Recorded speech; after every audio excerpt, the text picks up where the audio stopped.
The best day of Luca's life. The last part. Sometimes if you pull up on the door while you turn it, it works better, he said. She looked over at him. Her eyes were this pale hazel color, flecked with green, like moss after rain. She raised one eyebrow, skeptical, but tried what he said. The lock popped open on the first try. She huffed out a breath, half laugh, half surprise. Nice, she said. I owe you. You don't, he said quickly.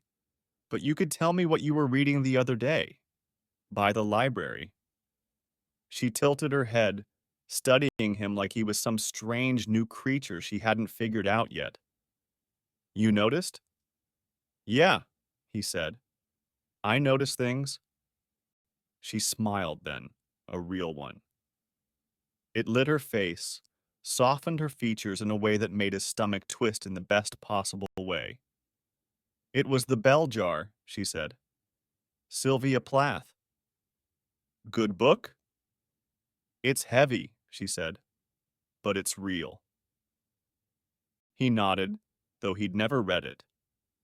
Yet. After that, they talked more. Little by little. Between classes, after school. She found out he liked to draw, so she asked to see his sketchbook. He found out she played guitar, not well, she admitted, but she loved it anyway. She liked storms and old movies and going to thrift stores to find things other people had given up on. He loved the way she talked with her hands, the way she tucked her knees up to her chest when she sat, the way she wasn't afraid to be quiet. She didn't fill silence with noise, she let it breathe. By October, they were inseparable. People noticed.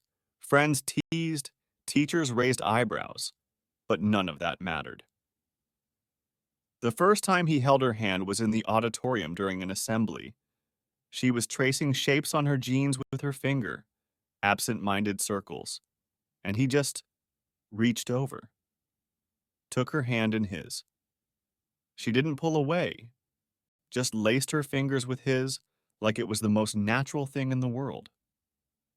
Later, when he kissed her, standing beneath the bleachers after school, when the late afternoon sun was turning everything gold, she tasted like peppermint gum and something sweeter, something he couldn't name. I knew it would be you, she said quietly when they pulled apart. How? He asked. She smiled. That soft, knowing smile that had undone him from the beginning.